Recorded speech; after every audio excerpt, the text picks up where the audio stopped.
Regarde Jean Ragnotti effectuer des 360 en R5 turbo. La classe, non? Allez, c'est parti pour ton Automoto Express. La star du jour, c'est cette Renault. Son nom, Renault R5 Turbo 3i. Ce concept est un resto mode 100% électrique et sportif de la mythique R5. Pourquoi l'appellation turbo? Pour faire écho à ses aînés, les R5 Turbo et Turbo 2. Selon le constructeur, cette R5 Turbo 3i est une pure drifteuse. Elle développe quand même 380 chevaux grâce à 2 moteurs électriques. Cette puissance est transmise aux roues arrière seulement. L'angle de braquage des roues est supérieur à 50 degrés. C'est énorme. Si elle est née pour le drift, la performance est tout de même au rendez-vous. Tu ne me crois pas? Elle peut avaler l'exercice du 0 à 100 en seulement 3 secondes 5 et sa Vmax est de 200 km/h. Ses performances pourraient être encore meilleures, mais sa batterie pèse lourd, 520 kg sur 1500 au total.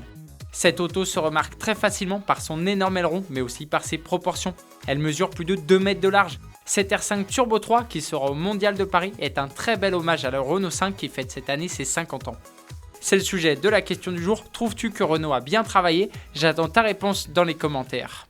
Skoda Vision GT, c'est le nom du concept car présenté par Skoda dans le cadre d'une exposition pour marquer la présidence tchèque de l'Union européenne. Selon le constructeur, cette Skoda Vision GT est inspirée de la très belle sportive des années 50, la 1100 OHC. Mais comme tu peux le voir, elles n'ont plus grand chose en commun. Cette monoplace me fait un peu penser à une Formule I. C'est la fin de la vignette d'assurance. Le ministre de l'économie Bruno Le Maire a annoncé lors d'une conférence de presse la très probable disparition de la vignette d'assurance courante 2023. Une décision motivée par le coût financier que représente l'envoi de 50 millions de documents. C'est également aujourd'hui un non-sens écologique. Les compagnies d'assurance demandent sa suppression depuis plusieurs années.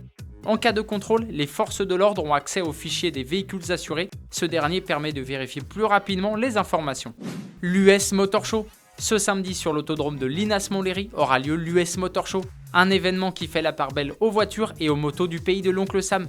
Ford, Corvette, Shelby, Cadillac ou encore Harley-Davidson. Plus de 600 autos et motos seront présentées. Si tu es dans le coin, je te conseille d'aller y faire un tour.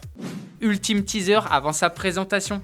Lamborghini vient de publier un nouveau teaser de la future Huracan Sterato. Cette fois, le tout-terrain italien part à la rencontre d'un véliplanchiste en utilisant des chemins très sablonneux le long du littoral. Elle envoie du bois cette Huracan Sterato avec son V10 atmosphérique. Je te laisse en profiter.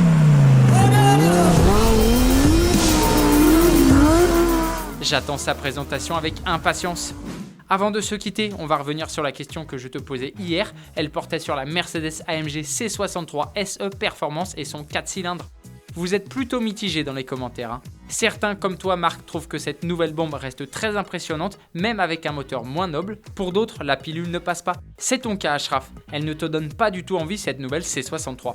Automoto Express est terminé pour cette semaine, on se retrouve dimanche dans l'émission avec l'hebdo. J'espère que tu seras là, bon week-end, allez ciao!